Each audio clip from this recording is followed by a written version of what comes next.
hoy es nuestro nuestro día de cierre de este segundo año y la última jornada de Management 2020. La verdad que estamos más que satisfechos y orgullosos con el ciclo y con lo que hemos podido compartir. Hoy un cierre con industrias muy interesantes, una linda mezcla de industrias para hablar de competitividad con siempre la visión que hemos buscado de 2020. Es una visión que trascienda al contexto y que pueda darnos pautas de cuáles son los desafíos que tenemos las empresas en un contexto cada vez más competitivo en términos, y las industrias que están representadas creo que son un buen ejemplo. Competitividad no ya solo entre competidores de una misma industria, sino en competidores transversales que cada vez estamos viendo más. Así que hoy vamos a tener este cierre con una evaluación general. Sergio. Un poco, Ahí está. No la mía, sino la que escucho, y probablemente todos hayan escuchado, en general con una devolución súper positiva. Cada domingo, yo contaba, mi celular recibe mails, mensajes, WhatsApp, todo. Debo contestar todo cesardo, pero es placentero. O sea, realmente la devolución creo que del mundo de los negocios ha sido excelente. Creo que, siendo un segundito al tema competitividad, creo que es interesante tener muchas industrias, tener actores que como empresarios tenemos que ser competitivos nosotros, pero por otro lado somos actores de la competitividad del entorno, ¿sí? Claramente lo bien o mal que hacemos las cosas también mejora el entorno competitivo, y creo que hay un debate interesante, que probablemente distintas industrias tengan visiones distintas, y es interesante, que es si la Argentina va a ser competitiva en la cadena completa de valor o hay que especializarse y ser hipercompetitivo para el mundo en ciertos segmentos, que creo que es el debate que en algún momento tiene que empezar a surgir súper fuerte, y algunas industrias tienen visiones claras y otras no, y creo que es interesante como debate. Perfecto. Bueno, de nuevo gracias por poder tenerlos hoy en nuestra casa. Vamos a dejar al anfitrión, a José del Río, que nos va a presentar a los invitados y avanzamos. Gracias. Muchas gracias. Les agradezco a Guillermo Ribabén, ustedes saben, CEO de La Nación, y también a Sergio Kaufman, CEO de Accenture, que nos ha acompañado este año como nuestro main partner. Y arrancamos con el audio como ustedes ya están acostumbrados. La capacitación y disponibilidad de los recursos humanos, las opciones de financiamiento y el costo de capital, la infraestructura y la logística, el peso impositivo, el ambiente macroeconómico, el clima micro, la educación y la tecnología e innovación son algunos de los factores que inciden al momento de definir el lugar que ocupa la Argentina en el mundo. La Nación presenta Competitividad, cómo desarrollar industrias diferenciales. Bienvenidos a la sexta jornada de Management 2020. Bienvenidos a La Hora del Management. Y no fue casual cerrar la jornada número 6 con el tema de competitividad, que es tal vez uno de los de tanto se habla habitualmente, pero poco fundamento, hay pocas cuestiones de fondo respecto de cómo estamos hoy en términos de competitividad y cómo nos proyectamos de cara al futuro. Verán 5 personas que me acompañan aquí en el panel. A mi derecha está Thierry Coscas. Thierry es presidente y director general de Renault Argentina desde septiembre de 2012. Van a ver que en los currículums en la mayoría aparece el 2012 como un punto de inflexión. Él participó en Renault desde 1997 y fue presidente de la filial de Turquía, por citarles un ejemplo. También participó en el programa Vehículo Eléctrico, que es una familia de vehículos de 0 emisiones, una cuestión muy disruptiva que después nos va a contar seguro. Bienvenido, Thierry. Gracias. Gracias por acompañarnos. Gracias. A mi derecha está Federico Raba. Federico es director general de Telefónica y también director general de Movistar, y participó de la creación de Movicom, ¿no? Allá lejos y hace tiempo que... Cuando éramos jóvenes. ¿Qué había en términos competitivos con Movicom? Era todo empezar, ¿no? Exactamente. Bueno, tu currículum también marca la presencia de Bell South cuando compraron en su momento en Latinoamérica, hablamos de enero de 2005, también participación en Argentina, en Uruguay, estuviste en Telefónica de España como director por allí del negocio residencial y regresó en 2012 como otro de los años de punto de inflexión también en este caso para Federico Raba. A mi izquierda está Amancio Neto. Amancio tienen una pelea ahí con Luis Pagani porque los dos dicen somos la principal alimenticia de la Argentina, pero han logrado repartirse, ¿no?, un poco los laudos. Sí, sí. Ustedes están en los almuerzos y cenas. Molinos es la principal compañía de comidas y Arcor es la principal compañía de golosinas. Digamos. Ahí está. y todos ganan, entonces, Amancio. Todos ganan por ahí. Bueno, participó en varias empresas, estuvo en Kraft México, donde también manejó la gerencia de marketing, en administración, en finanzas, y en 2002 fue cuando estuvo como gerente general de Kraft, y en marzo de 2012, vuelve a aparecer, hay que jugarle a ustedes, si hay alguien que le guste, en este caso la timba, marzo de 2012 asumió como gerente general y CEO de Molinos en Argentina. Bienvenido, Mancio. Muchas gracias. A su izquierda está Felipe De Stefani, que Felipe tiene la gerencia general de Turner. ¿Desde qué año? Desde el año pasado. Desde el año pasado, y mantenés tu cargo anterior cuando eras gerente general de canales de tendencias, ¿no? Sí, para toda América Latina. Entre otras cuestiones, Turner tiene, bueno, TBS, Infinito, TrueTV, Glitz, Mad Music. Cartoon Network, Warner Channel, CNN, TNT, Space, ISAT. 17, ¿cuántos son? 17 canales. 17 canales. De los que se ven en el cable, y emitimos desde acá, desde Argentina, para toda la región, y los canales se producen acá. Un dato para sumar a lo que dice Felipe: la Argentina es el segundo mercado para Turner después de Estados Unidos. En realidad no es el segundo en volumen, te diría que el segundo es Brasil, en ingresos, pero es la segunda oficina más grande del mundo, la de Turner Argentina. Tenemos algo menos de 1000 empleados aquí. Bien. Y a su izquierda está Andy Freire. Andy tiene en su currículum más emprendimientos, ¿no?, que cantidad de años, por poco. Habitualmente... Tengo 18 años. Bueno, nos encanta presentarlo a él como un emprendedor serial porque participó, bueno, arrancó su vida corporativa en Procter, después cofundó con Santiago Bilinkis OfficeNet, la vendieron a Staples, bueno, una carrera con varios proyectos. Hoy, ¿tu sombrero cuál es? Hoy mi sombrero del mundo mercantilista, capitalista, es Quasar Ventures, donde lo que hacemos es creamos con argentinos y talento argentino proyectos de tecnología a nivel regional en Latinoamérica, aprovechando la increíble capacidad que los argentinos tenemos para innovar en el mundo de tecnología. La elección, decíamos, no fue improvisada, no solo del tema, sino lo que buscábamos para esta charla, que tiene que ver con automotrices como un sector estratégico, con telefonía como otra de las cuestiones de fondo, con alimentos, como la industria que se proyecta de cara al futuro como uno de los principales pilares de la Argentina, con entretenimiento, también como valor agregado, y con emprendedores, que es algo de lo que hablamos mucho. ¿Se hace mucho o se habla mucho y se hace poco con el emprendedorismo, Andy? A nivel país, comparado con cuando yo empecé, que ni sabíamos cómo se decía la palabra emprendedorismo y que muchos todavía no saben pronunciarla. Es difícil. Es difícil. Avanzamos bastante.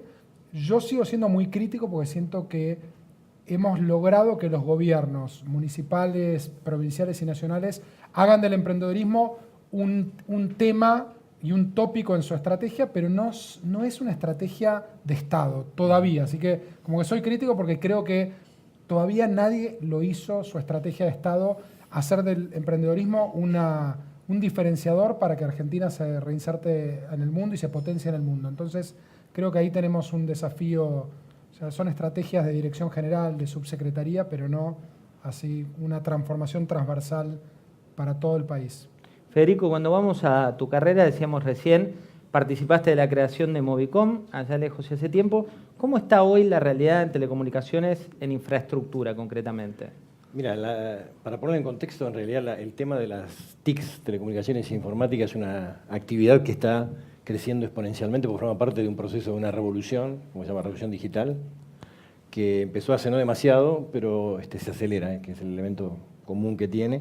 Creo que es tan relevante como fue en su momento la revolución industrial, en términos extensivos, abarca todo, la industria, los servicios, la educación, la salud, la prensa, o sea, no hay ámbito que no lo toque, y tiene como elemento adicional una poderosísima aceleración.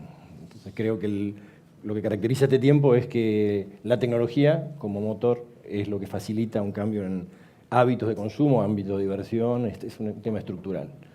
La Argentina hoy, yo diría que hace un par de meses, ha tomado decisiones que creo que son inteligentes, que nos ponen a tono con la región y con el mundo. Se han definido reglas que pueden ser mejores o peores, pero son reglas al fin. Y se ha hecho algo que es central para el sector, que es poner a disposición un insumo esencial, que es el espectro. Nosotros, para dar una idea del tema de aceleración, que a veces uno lo dice es medio abstracto, los datos crecen hoy, la gestión o el consumo de datos crece a tasas del doble por año. O sea, estamos duplicando los volúmenes de datos. Alguien me decía, y queremos hablar mucho más, y queremos traficar mucho más. Hoy por hoy ya tenemos el insumo, toda la industria está muy concientizada en dar un paso adelante en esto. No es cosa de días ni de semanas, tampoco es cosa de años. Y estamos convencidos que vamos a cumplir el paso necesario de ser realmente protagonistas en catalizar el proceso de aumento de competitividad, ¿no? Thierry, cuando vamos al sector automotriz, en tu caso estuviste en Hungría, lo decíamos hace un rato, con una competitividad que te permite también poner en referencia, ¿no?, cómo está la Argentina para el sector y cuál es el lugar que puede ocupar. Sí, la verdad que es un contexto muy distinto porque finalmente hay países donde una marca como Renault solo vende autos y no produce autos, y es el caso, por ejemplo, de Hungría, donde estaba, y otros países donde vendemos autos, pero también tenemos que producir autos. Y esto hace una gran diferencia. No es un tema de tamaño de mercado. Por ejemplo, Renault vende más autos en Alemania que en Argentina, pero no produce ningún auto en Alemania porque es un mercado que permite importar autos en este país sin producir nada. Y una de las características de Argentina es que si queremos ser presente en este país, tenemos que producir. O sea, que no hay forma de vender muchos autos en Argentina sin producir autos en Argentina. Esto no existe. Si no, ¿no lo harían, digo, si tuvieran la...? No, obviamente lo hacemos porque es un mercado interesante y que ofrece oportunidades de mercado. Y lo que digo es que no lo hacemos a cualquier precio. O sea, que tener que producir autos para vender autos no quiere decir que vamos a producir autos a cualquier precio o a cualquier nivel de competitividad.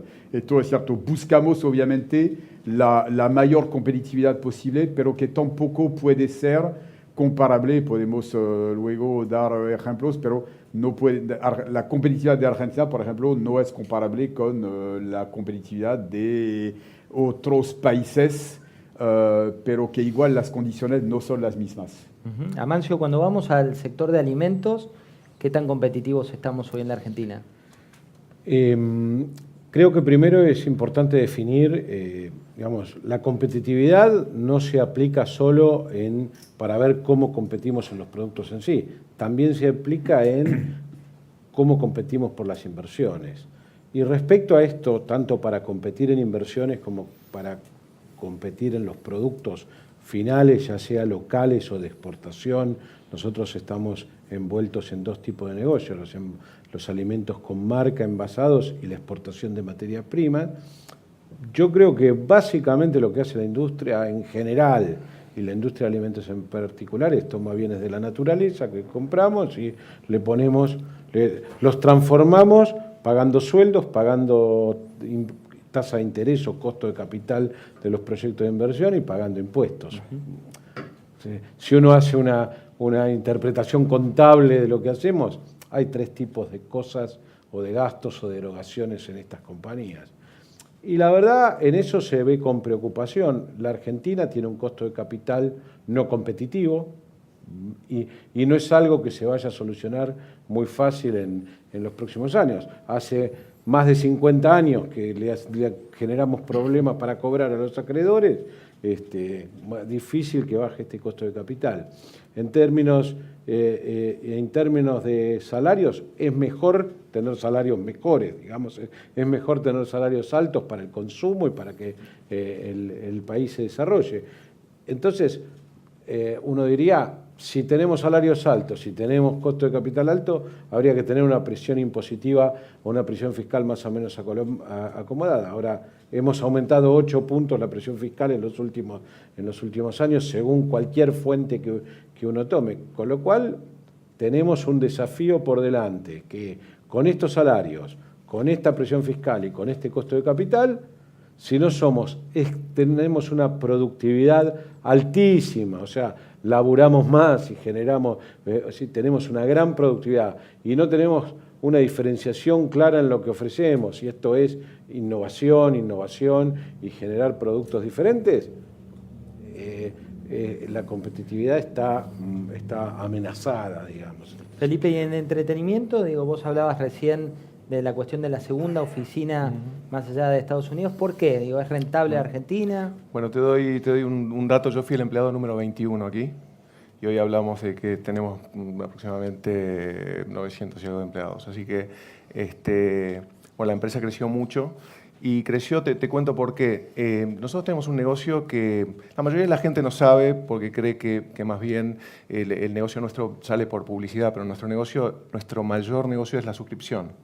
Nosotros tenemos un negocio que es con los operadores, a quienes les brindamos una señal con una cantidad de piezas de media concatenadas.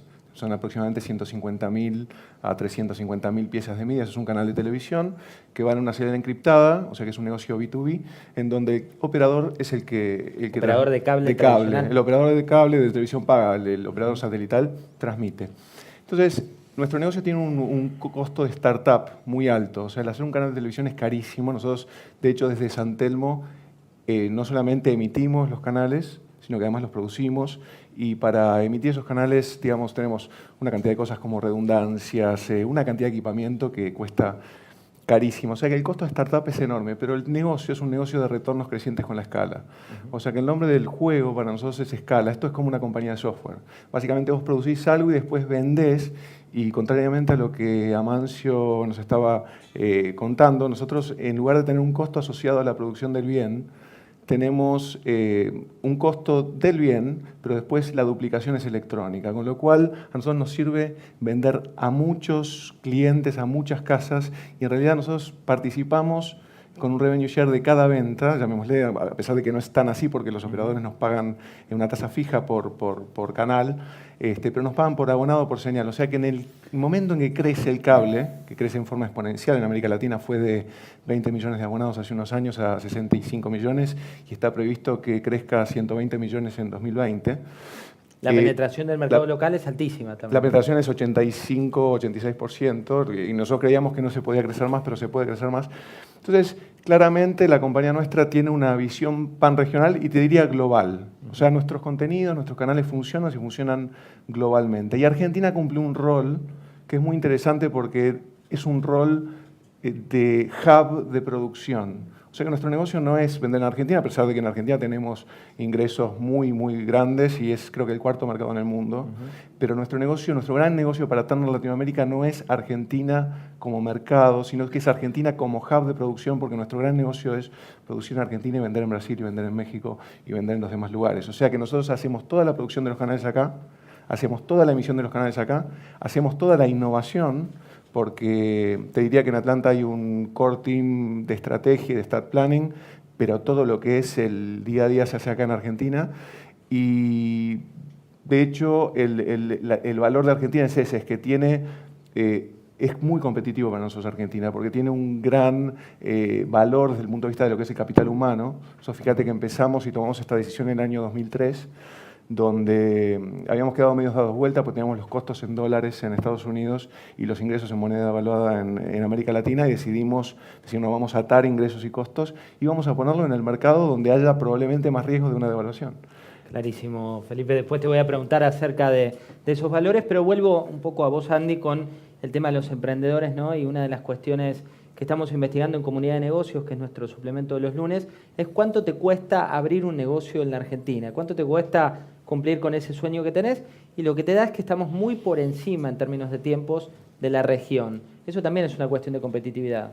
Creo que es tiempos, es dolor de cabeza, porque si vos supieras encima que va a tardar X tiempo, pero lo sabés con un dato fehaciente, vos te dicen tardás 21 días en abrirla, vos decís, bueno, listo, planté la semilla, en 21 días germinó el poroto y ya está. Pero lo peor de todo es que no sabés cuánto tarda, no sabés si sale, no sale, cómo sale. Tenés montos de capital que tenés que integrar, que no son menores. Tenés que poner 25.000 pesos para crear una sociedad. No es un monto menor en el mundo de las pymes de la Argentina de hoy.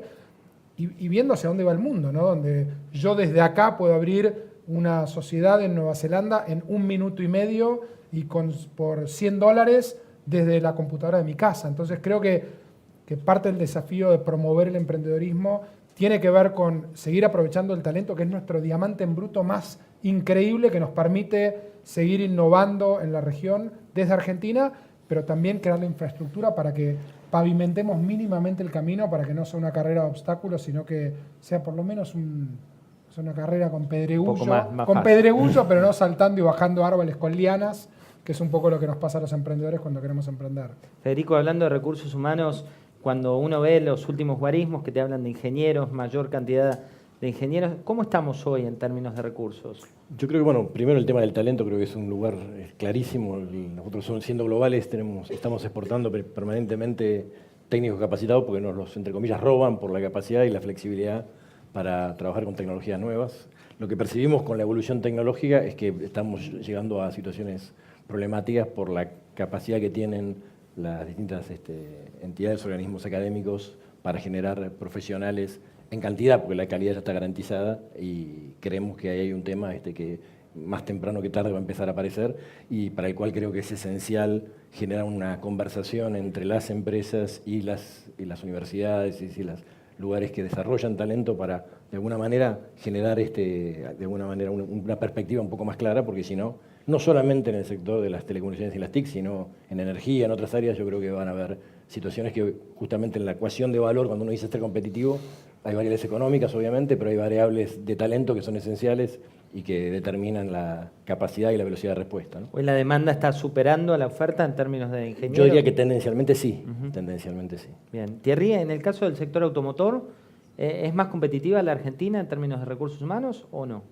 No, en términos de recursos humanos creo que tenemos una muy buena base. Nosotros estamos principalmente en la provincia de Córdoba, donde tenemos nuestra planta, la mayoría de los empleados y demás. Santa Isabel, ¿no? Sí, claro. Y la verdad que a nivel de, por ejemplo, encontrar ingenieros y demás, tenemos muy buenas universidades y gente muy preparada para enfrentar este desafío y este tipo de puesto. Así que para nosotros es más una ventaja de Argentina con respecto a otros países, la capacitación y la educación de los jóvenes. ¿Y cuál es la desventaja?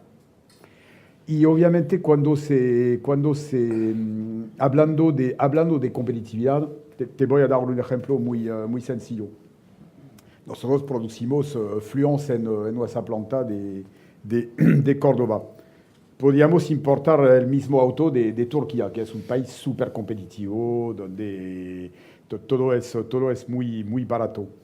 Y es cierto que un Fluence que producimos en Turquía cuesta a nivel de costo de producción mucho menos que en Argentina.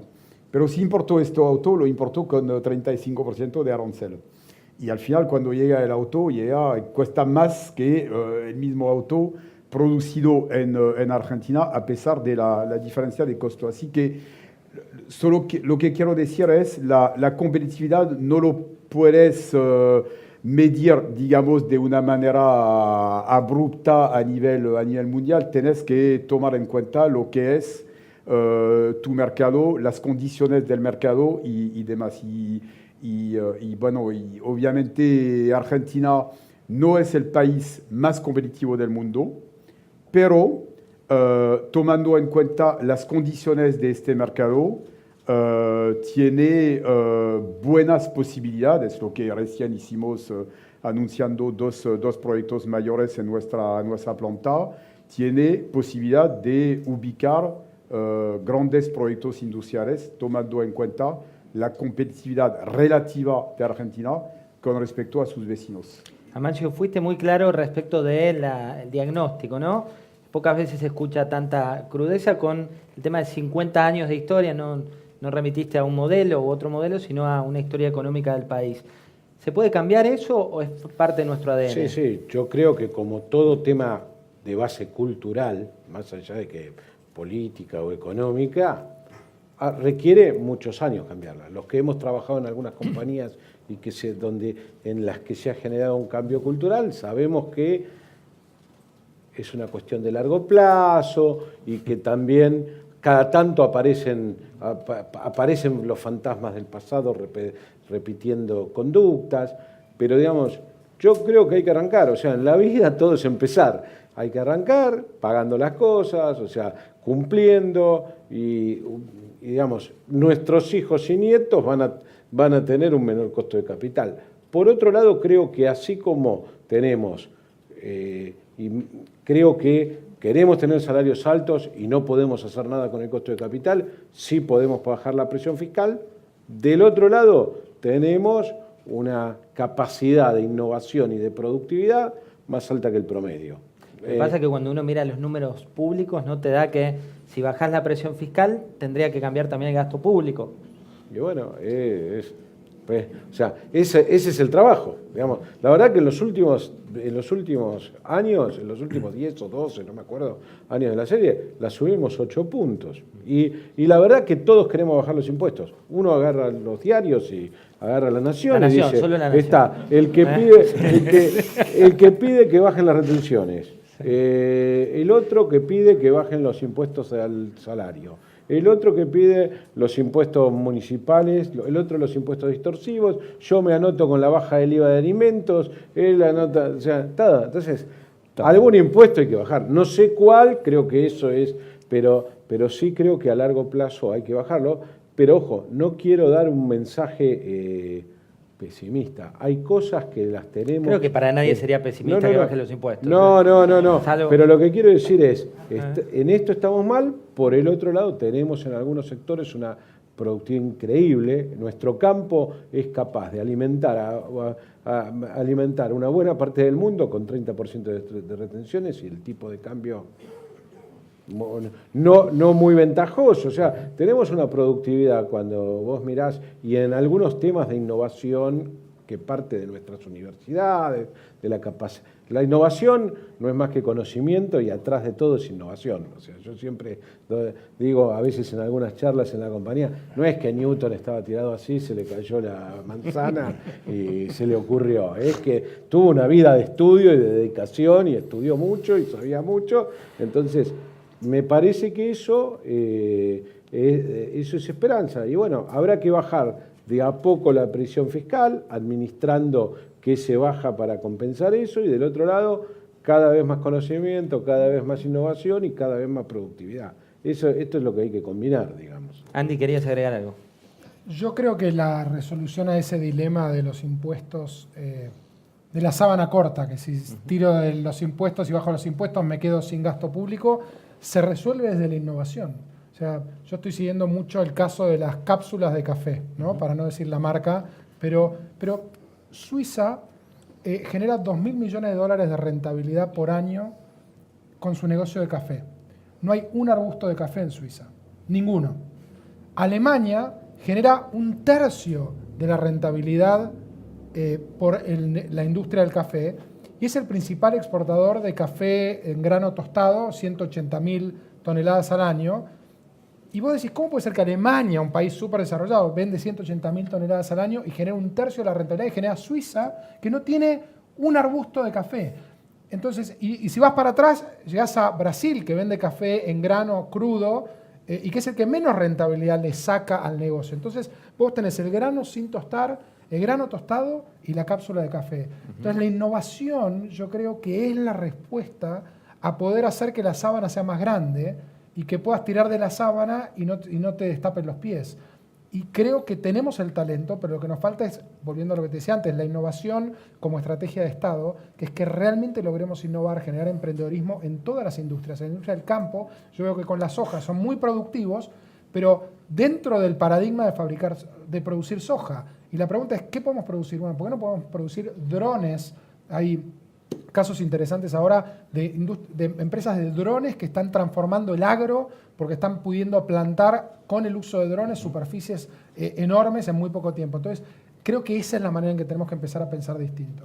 Federico. Quería construir sobre lo que recién decían. Creo que un tema muy importante es la predictibilidad, digamos. Tratar de generar en un escenario volátil como el que vamos a vivir, el que vivimos, predictibilidad. Nuestro sector es un sector capital intensivo. En la medida que tengamos reglas de juego, las que sean predecibles, ya por lo menos tenemos lo que vos pedías, que son plazos o reglas o condiciones para funcionar. Por ejemplo, en nuestro sector que es un sector regulado, bastante regulado están el funcionamiento de los actores que están, los actores de la conectividad, del servicio de valor agregado, muy poco regulado están los OTT, digamos, los actores que actúan sobre la nube. O sea, estamos regulando un poco el pasado, lo que ya existió, y no estamos prestándole atención a temas de privacidad, temas de prácticamente algunas situaciones monopólicas que algunos otros actores tienen. O sea que creo que hay que tratar de generar condiciones lo más amplias posibles para que el futuro, sobre todo aquellos que tienen que hacer inversiones, conozcan por lo menos el tamaño de la avenida por la que tienen que circular, ¿no? Felipe, ¿cómo se estira la sábana en entretenimiento?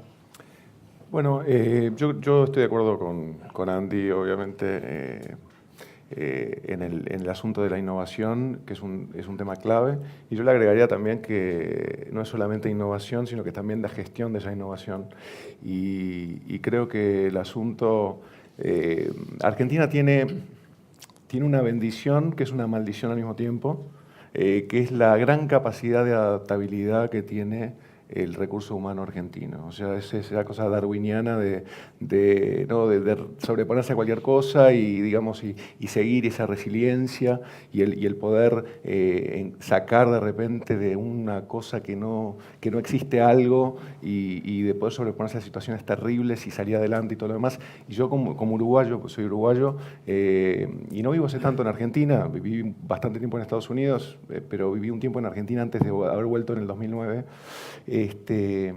me doy cuenta muy claro porque lo veo de afuera. O sea, cuando yo llego, veo cómo es Argentina. Y creo que esa capacidad de adaptación es algo que yo siempre admiré. Y eso está en el haber. Creo que en el debe está un poquito el asunto de la cultura de planificación para Argentina. O sea, eso es una de las cosas que veo cuando vine de Estados Unidos y que te diría que si me golpeé contra una pared fue cuando empecé a tratar de planificar con ciclos más largos y tratar de llevar para atrás el asunto de las tomas de decisiones y todo lo demás como para que eliminar lo que vos decías sobre la falta de predictibilidad, digamos, por lo menos en asuntos relativos al negocio. Y creo que eso es una cosa en la que hay que trabajar y no sé muy bien cuál es la respuesta, pero creo que justamente el hecho de ser tan bueno para adaptarnos y nos ayuda mucho en el oportunismo, al mismo tiempo nos juega en contra en temas de una cultura de planificación y creo que eso le falta al país un poco. Digamos, y eso lo vemos en todas las áreas, ¿no? Lo vemos en la política, lo vemos en la economía, lo vemos en la reinvención de la rueda constante, gobierno tras gobierno y también gerente tras gerente, y es como que se desprecia el pasado y se vuelve a empezar siempre, porque muchas veces las condiciones coyunturales han llevado a eso. Pero yo creo que hay una posibilidad para Argentina en la planificación. La planificación parece una cosa medio de perogrullo, pero te digo, la planificación bien hecha y los ciclos de planificación ayudarían a generar mayor predictibilidad y mejor gestión. Cuando vemos también los números, hay una cuestión de fondo que tiene que ver con la logística, ¿no? En estos ciclos que van y vienen, el último ciclo dijo vamos a trasladar todo por camiones porque venía bien por entonces, después cambió un poco el aire político y nos subimos al tren, pero más allá de eso, ¿cómo comparamos el tema de los costos logísticos de la Argentina versus otros países?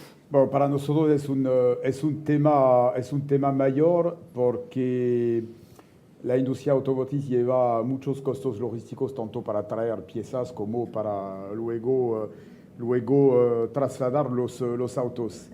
Y fue divertido porque cuando, recién anunciamos una inversión para hacer una pick-up con Nissan, o sea que empezamos a hablar con nuestros colegas de Japón.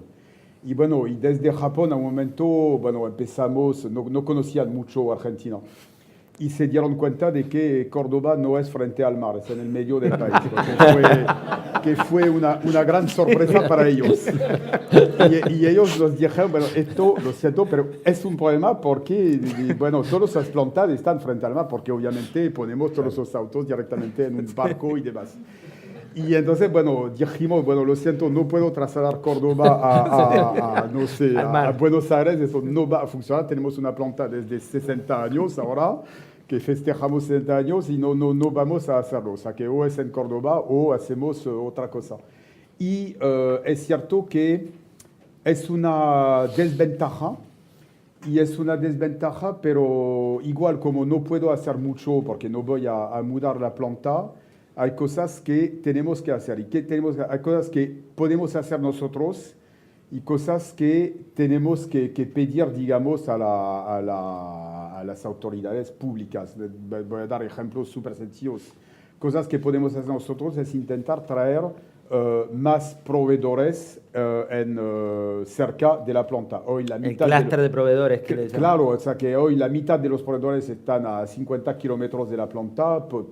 Intentamos trabajar con la cadena de valor para que haya más proveedores que estén al lado de la planta. Pero el otro tema que tenemos que trabajar, no solamente nosotros solos, es el tren. Porque hoy todos los autos que salen de la planta salen con camiones.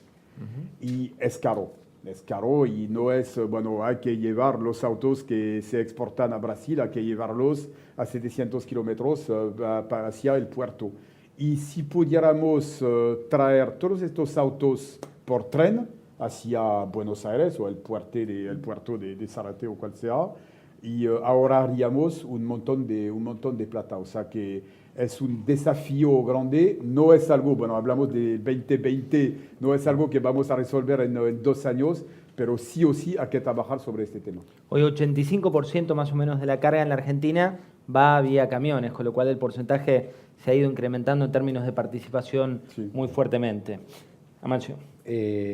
Fíjate que es algo que ha salido publicado varias veces. Llevar un kilo de soja de Santiago del Estero a Rosario es más caro que llevarlo de Rosario a Rotterdam. Pero este también es un ejemplo que creo que si invertimos bien, consistentemente en infraestructura, la Argentina tiene ventajas increíbles contra el mundo. Tenemos un río que es maravilloso, que entra 400 o 500 kilómetros navegable adentro del continente, sacamos por unos pocos dólares barcos enteros desde el medio del continente, de los puertos de alrededor de Rosario al medio del mar. Otros países tienen que ir 3.000 kilómetros en camión, en trenes. O sea, las otras llanuras productoras de alimentos son logísticamente menos competitivas que la Argentina. Y así como hace 20 y pico de años.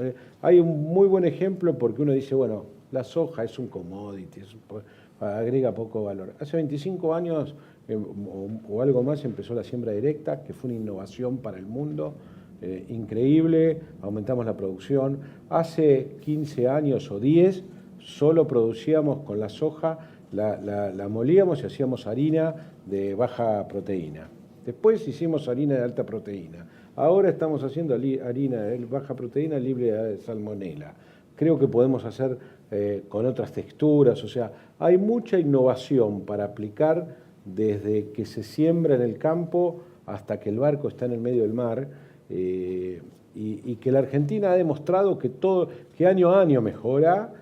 Obviamente, cuando uno mira toda esa cadena, en la logística cargamos muchas de las ventajas de productividad que a veces en las fallas de logística o en lo caro de la logística cargamos muchas de las fallas de productividad que hay, de la buena productividad que hay en el resto de la cadena.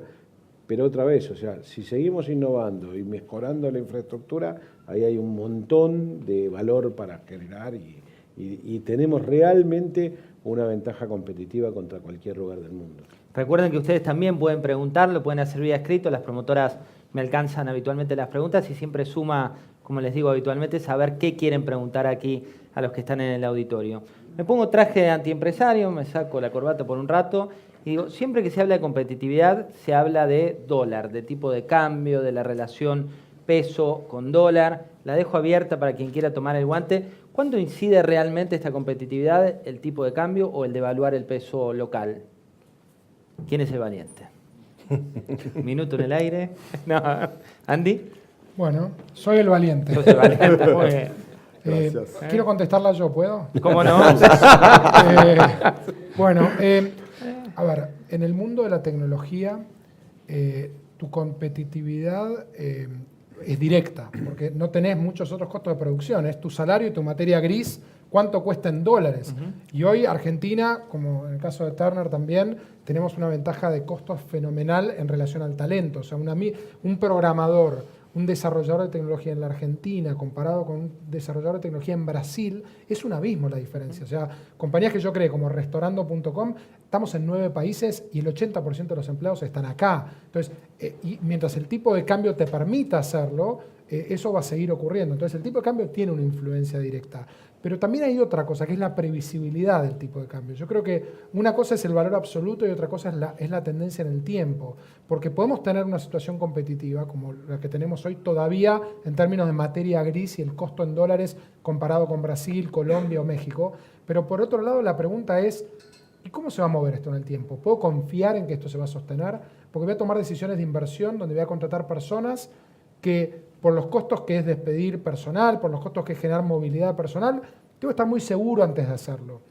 Entonces, creo que son los dos factores. Es el tipo de cambio que es real, que influencia. Hoy yo creo que en la Argentina una enorme industria que no es tan visible es materia gris, talento, programadores. Me contaban de un banco de inversión enorme de Estados Unidos que está empezando a armar su centro de operaciones acá. Sé de Accenture, conozco la operación de Accenture de acá, que me contaba que tienen métricas de productividad mejores que la India. Entonces, hay un talento fenomenal y el tipo de cambio es directamente influenciador de tu capacidad de largo plazo de sostenerlo, pero también la previsibilidad. Federico, una de las cuestiones que nos planteamos en Management 2020 tiene que ver no solo con un diagnóstico de la realidad, sino de tratar de construir algo mejor de cara al futuro.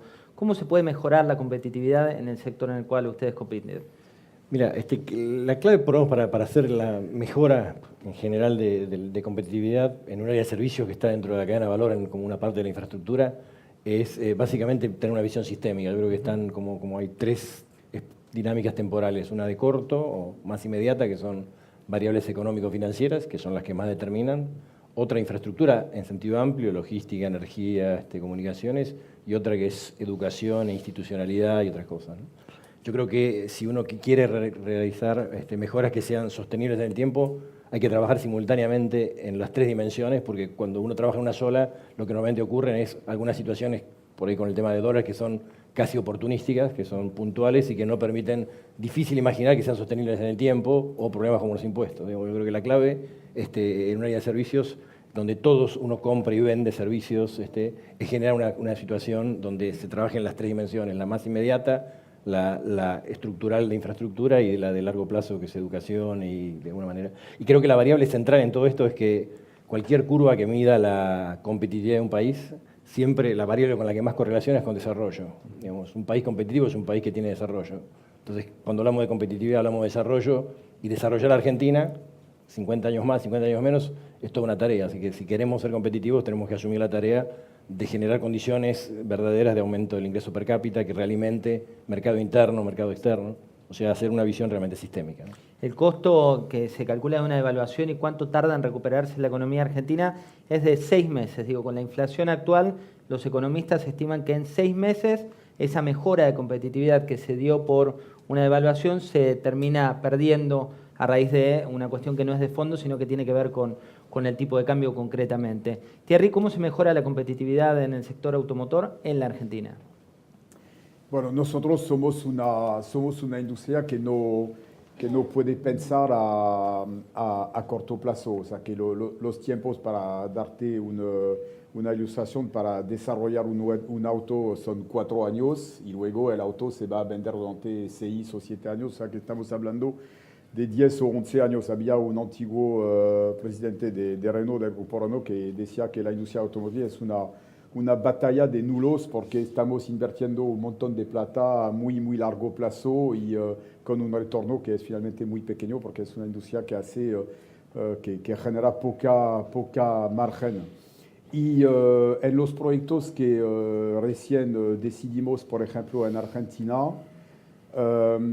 lo que vimos es Argentina es muy vinculado a Brasil. O sea, que estos 2 mercados a nivel de la industria automotriz no pueden vivir uno sin el otro. Y finalmente hay proyectos industriales y puedes decidir, bueno, ponerlo en un país o en otro país.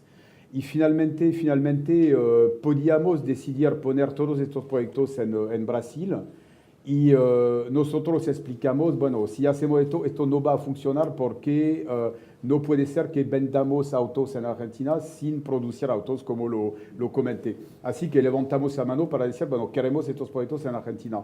Pero nuestra casa matriz nos dijo, ok, pero no, esto no se hace a cualquier condición de competitividad. Tienes que mostrar por lo menos misma competitividad que tu vecino de Brasil. Y finalmente es lo que hicimos. ¿Y cómo lo hacemos? Para contestar a tu pregunta, ¿cómo lo hacemos a mediano plazo? Creo trabajando con la cadena de valor, o sea que no solamente mirando la producción misma de un auto que representa solo un 15% del costo del auto, pero trabajando con todos los proveedores que sí representan la totalidad del costo del auto, trabajando también con los sindicatos, con nuestro sindicato. Firmamos un acuerdo de competitividad que da condiciones a mediano plazo de competitividad laboral, digamos, y trabajando también con las autoridades, tanto a nivel nacional como a nivel regional.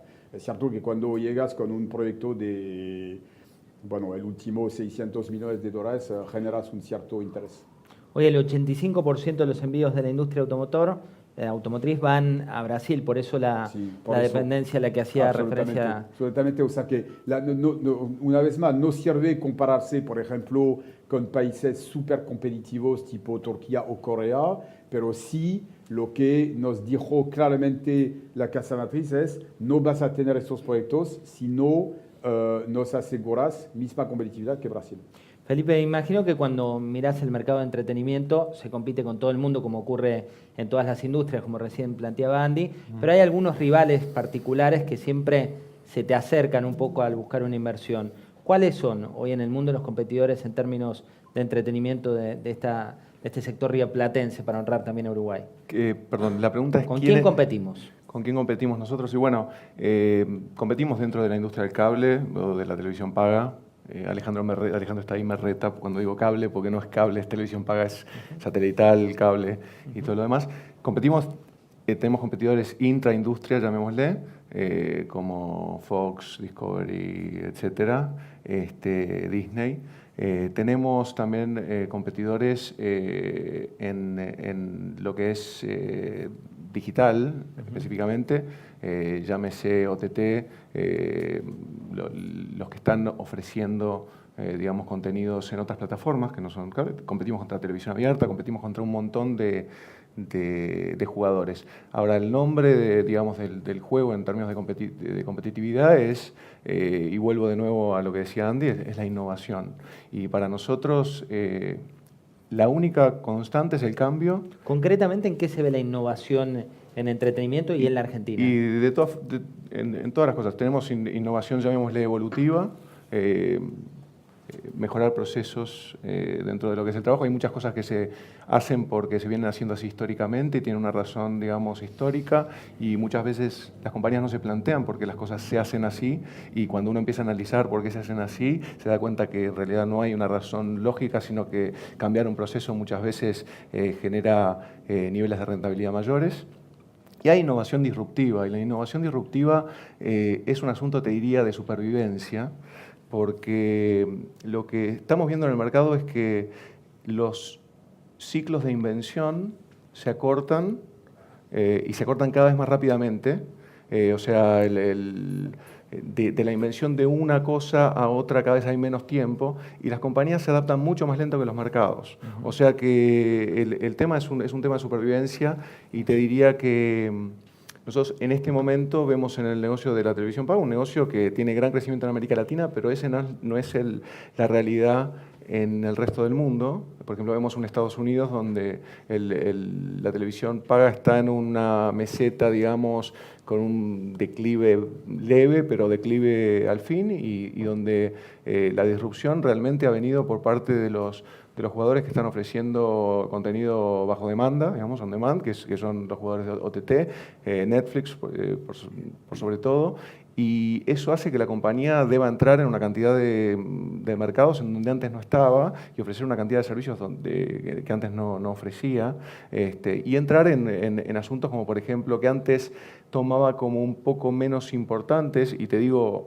por ejemplo, producción original, que parece una cosa muy obvia, que deberíamos hacer mucha producción original, pero nosotros nacimos originalmente como agregadores de contenidos, salvo algunos casos especiales como Cartoon Network, en donde producíamos todo, o CNN, donde producimos todo también, pero mucho de lo que hacíamos era agregar contenidos comprados de otros, y hoy en día sabemos que en el futuro, por ejemplo, el que gane es el que produce y monetiza en cualquier plataforma, digamos, o sea... Amancio, cuando vemos un poco la radiografía de los grupos argentinos, y acá sí te doy el guante de un grupo local, se ve que hay una retracción, ¿no?, en cuanto a los grandes jugadores argentinos que hubo en los 80, que también en los 90 empezaron en gran parte a vender sus compañías.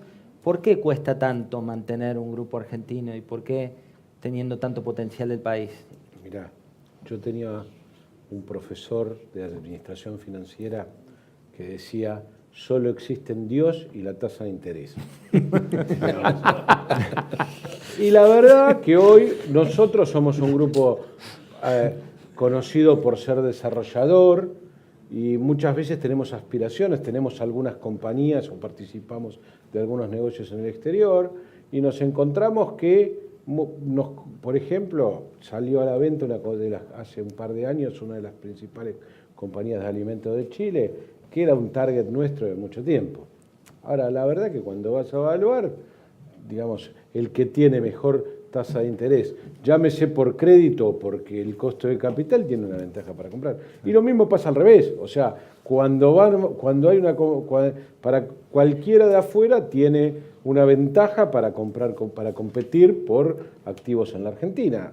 Pasa lo mismo para invertir en una oficina o en cualquier inversión. Entonces, otra vez, no es que quiera ser repetitivo, o sea, lo único que nos salva de eso es dos cosas que son lo mismo, que son la productividad y la innovación. O sea, en el fondo, yo creo que la innovación es una manera de productividad.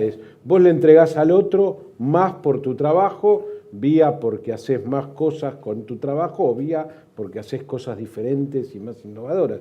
Pero en el fondo esa es la única defensa que tenemos contra el costo de capital, y es algo que en Molinos vivimos todos los días. La competencia del costo de capital, porque tenemos una compañía en Italia, tenemos una participación en una compañía en Estados Unidos, competimos en el mundo continuamente y competimos contra multinacionales. En el negocio de la exportación de cereales y oleaginosas competimos contra multinacionales, y nuestro trabajo competimos con 4 o 5 puntos de diferencia de costo de capital, y si no estás dispuesto a ser más productivo y ofrecer algo diferente, no podés competir. Así que ese es el... Siempre me pasa lo mismo, incentivo para las preguntas, de golpe me llegan unos cartones así y digo, ¿cómo voy a hacer para el tiempo? Por eso les pido, por favor, respuestas cortas a todos. La primera es para todos, pero es una palabra lo que les piden, y acá también me han acotado un poco el trabajo, que es corto plazo para la Argentina. ¿Optimistas o pesimistas? Una palabra, Thierry. Optimista. Federico. Optimista.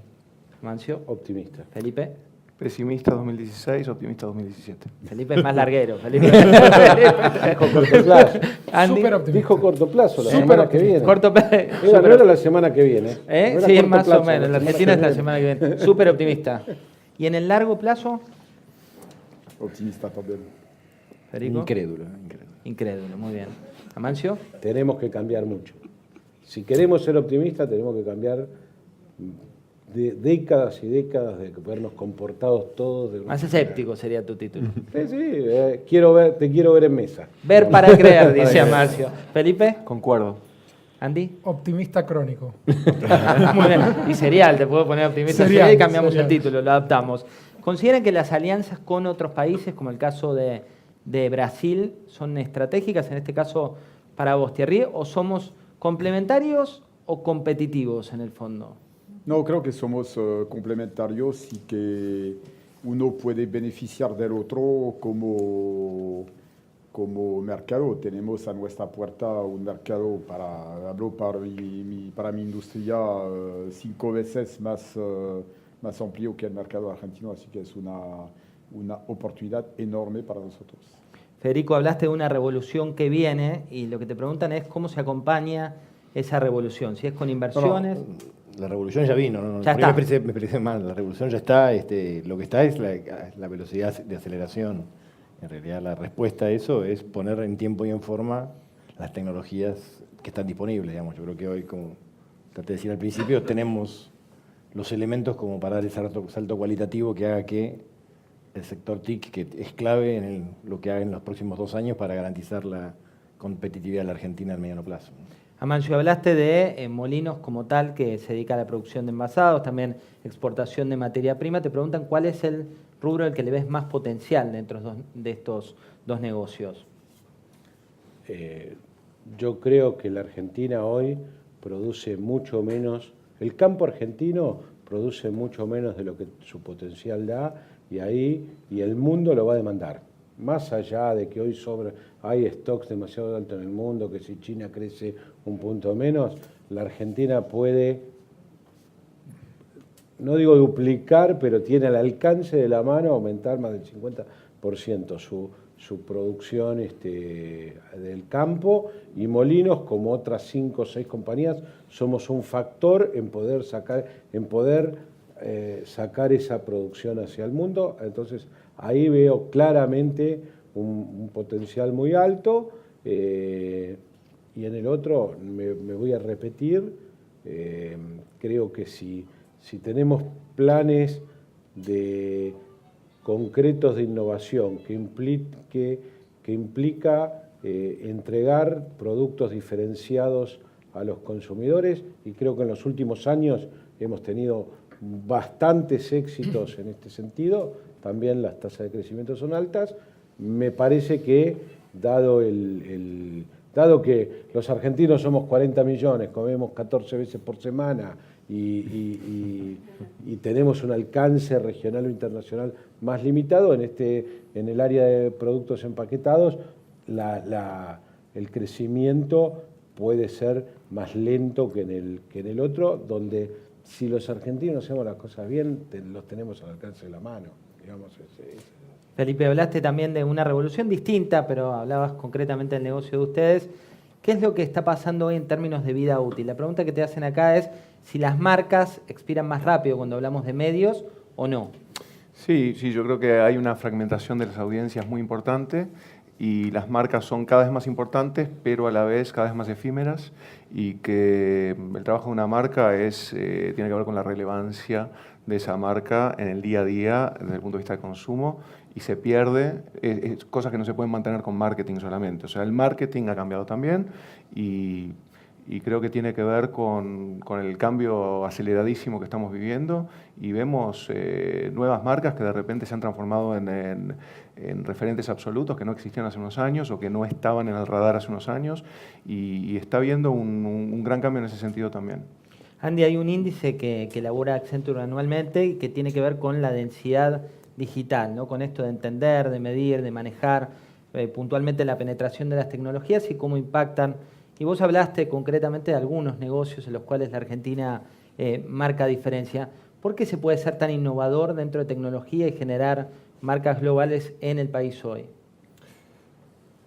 Creo que por lo que hablábamos antes del talento argentino, o sea, vos mirás los proyectos de tecnología que más éxito tuvieron en Latinoamérica y son la mayoría creados por argentinos. Mirás en su momento Fisnet, cuya 80% de su facturación era Brasil. Staples decide venir a la región y compra una empresa fundada por argentinos. Mirás OLX, mirás Despegar, mirás Mercado Libre, mirás Globant, y son todos argentinos. Y empecé a mirar proyectos que armaron brasileros, como por ejemplo Peixe Urbano, que por ahí algunos no lo conocen. Abrió en países en toda Latinoamérica, cerró todo y se quedó con Brasil. Mirás Submarino.com, abrió todos los países, cerró todo, se quedó con Brasil. Entonces hay algo que tiene que ver con ese talento argentino innovador, que tiene un mercado local razonablemente grande, pero no suficientemente grande como para que solo te alcance con mirar el mercado local. Y este talento que compartimos que puede hacer muchas más cosas que solo abastecer el mercado argentino. Así que creo que eso es lo que está pasando y está buenísimo que sea así. Tenemos que seguir impulsándolo para que generemos muchas multilatinas fundadas por argentinos que conquisten Latinoamérica. La última es un tuit para cada uno, que solemos hacerlo aquí en Management 2020, y el tuit los va a tener como protagonistas, ¿no? Porque hablamos de competitividad como empresas, pero siempre hay un rumbo que marcan, en este caso, los número 1 de las distintas filiales y también los número 1 de las matrices. En ese tuit, Thierry, ¿qué es lo que te hace distinto al momento de gestionar una compañía? ¿Como persona dices o como...? Como persona y como manager, ¿no? Y creo el entusiasmo, la energía y el optimismo en el futuro. Federico. Bueno, yo creo que tengo una convicción muy profunda en el rubro en el que trabajo de que puedo aportar, a pesar de las dificultades coyunturales, algo que mejore la calidad de vida a las personas y a las empresas del país en el que estoy. Amancio. El foco, el enfocarse y en generar innovación basada en el conocimiento, en hechos concretos. Felipe. Haciendo una analogía, nos vemos quizás como un barco que tiene un capitán, un timonel, y que tiene que atravesar mares tranquilos y tormentas, pero que lo más importante es setear el curso e ir adelante con determinación. La diferencia. Andy. Creo que alguien que está muy comprometido con impulsar la innovación y la actividad emprendedora para que Argentina crezca y se potencie. Lo que me gustó de este ciclo, ¿no?, que estamos cerrando con esta sexta charla es que pasamos por distintos estilos, ¿no? Estilos de gerentes generales, de presidentes de compañías que planteaban un escenario a veces más pesimista, otras veces más optimista, pero con una gestión de largo plazo en la cual se plantea a la Argentina con un potencial que muchas veces en el fragor del día a día, o como decía Mancio, de esto de la semana que viene, es el futuro, se pierde de vista, ¿no? Entonces, el desafío que habíamos planteado con este ciclo por el cual pasaron 28 presidentes de compañías con esta charla que estamos cerrando hoy, era ese, gestionar un país de largo plazo, salir de la agenda de la etapa de la Nación de mañana o de la .com de ahora en este momento y meternos en construir las bases de un país que, como ustedes dijeron, ¿no?, cuando hacemos el mapa del futuro cercano, mediano plazo, es bastante más optimista del que estamos acostumbrados cuando tenemos que cubrir el día a día que lamentablemente no acompaña este futuro con las noticias que nos toca escribir. Fue un placer haberlos tenido hoy acá en nuestra casa en La Nación. Gracias por habernos acompañado. Y a ustedes, si Dios quiere, el año que viene aquí estaremos con la tercera edición de Management 2020.